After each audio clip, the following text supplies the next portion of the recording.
Ini adalah kisah seorang bocah yang menginjak remaja, namun tak pernah mendengarkan perintah orang tua. Alhasil, ia hampir dimangsa ular siluman raksasa. Kejadian itu bermula saat aku pergi untuk mengikuti acara reuni SMP-ku di rumah salah seorang teman. Pada saat itu, ibuku berpesan agar aku tidak pulang terlalu larut, namun justru aku tak menghindar pesannya dan beralasan bahwa acara belum selesai. Saat waktu sudah menunjukkan pukul 10 malam pada hari Kamis itu, acara tersebut telah usai sejak 2 jam sebelumnya.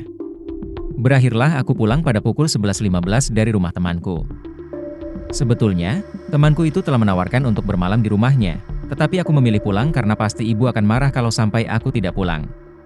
Rumah temanku itu berada di desa tetangga, dari desaku terpisah oleh 4 desa lainnya. Untuk sampai ke sana, aku bisa melewati jalan besar atau lewat jalan dalam melewati 4 desa tersebut. Dan pada saat itu, aku memutuskan untuk lewat jalan dalam walau sebelumnya ibu dari temanku itu telah berpesan untuk lewat jalan besar saja. Hal itu karena jalan besar masih ramai walaupun sudah larut malam dan itu lebih aman meski sebetulnya aku mengiyakan pesan ibu temanku. Dalam perjalanan pulang melalui jalan dalam tersebut, keadaan sangatlah sepi. Hingga sampailah aku di desa sebelah desaku. Di desa tersebut aku melewati bulakan semacam kebun kosong yang ditumbuhi semak-semak tinggi dan tanaman liar. Jalanan yang gelap hanya diterangi cahaya dari lampu motorku yang menerangi jalan di depanku.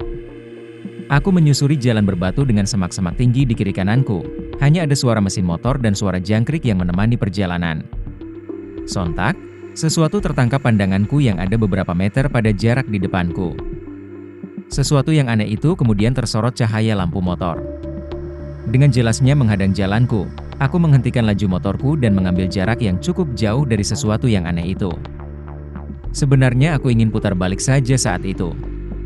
Ya, tentu saja di hadapanku itu ada seekor ular besar yang melintas dari semak sebelah kanan ke semak sebelah kiriku. Tubuhnya yang besar 3 kali lipat dari pohon kelapa. Ular itu dengan jelasnya terlihat melata dengan lambat menyeberangi jalan hingga memblokir jalanku.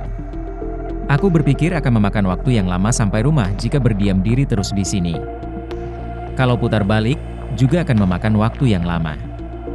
Aku pun menunggu ular itu lewat saja, meskipun rasanya was-was kali takut kalau ular tidak wajar itu tiba-tiba saja menyerangku. Aku pun mendengar desisan kencang ular besar itu. Setelah aku menunggu sekitar 10 menit, ular besar tersebut tersisa ekornya di pinggir jalan. Barulah aku menyalakan kembali mesin motor lalu dengan mempercepat laju motor meninggalkan tempat itu. Di tengah perjalanan, aku meyakini ular tersebut adalah ular siluman yang pernah aku dengar ceritanya dari tetanggaku. Ia bercerita, kalau suatu malam seseorang pernah melihat sosok ular siluman yang sangat besar di jalan itu. Tetanggaku juga berkata, ular bertubuh besar itu sangat menyeramkan dan bermahkota di kepalanya. Beruntung, saat itu aku hanya melihat tubuhnya saja tampak jelas. Bagaimana kalau saat itu aku berpapasan dengan kepalanya, mungkin aku tak terselamatkan. Sampainya aku di rumah, aku pun langsung disambut amarah dari ibuku. Namun aku tak berani bercerita tentang apa yang aku alami di perjalanan. Aku pun akhirnya memutuskan untuk tidak mengingkari pesan dari ibuku lagi. Hingga larut malam, sampai pagi pun aku tak bisa tidur, masih terbayang-bayang ular siluman mengerikan itu. Pesan dari cerita ini adalah, patuhlah apa yang dikatakan oleh orang tua kita. Jika tidak, kalian pasti mengalami hal yang terduga lainnya.